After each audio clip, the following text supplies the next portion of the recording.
ওই টাকাটা আমি সুন্দর করে ভাঁজ করে আমার মানি ব্যাগে রেখে দিয়েছি। ভাবলাম যে এই টাকা যাকে তাকে দিলে তো গুনাহ হবে, মানুষকে ধোকা দেওয়া যাবে না।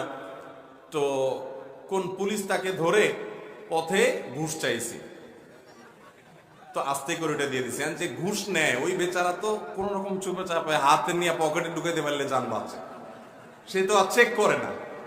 বলছে যেই দরে কেনা ওই দরে বেচা, যেমনে আসছে ওই পথে গেছে।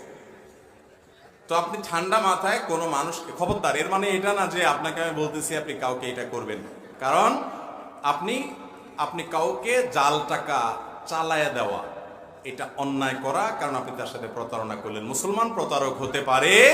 মান গাশশা ফালাইসা মিন্না, নবী সাল্লাল্লাহু আলাইহি ওয়াসাল্লাম বলেছেন যে ধোঁকা দেয় সে আমার উম্মত নয়। মসজিদে কেউ যদি ভুল কমে আমার পুরাতন ছেঁড়া জুতা নিয়ে যায়, তাহলে নতুন জুতা রেখে যায়, যদি তাকে পাওয়ার সম্ভাবনা না থাকে তাহলে কি তার জুতা ব্যবহার করতে পারবো কিনা? মাশাআল্লাহ, মাত্রই তো উত্তর দিয়ে ফেললাম, আমাদের প্রশ্ন হাজির।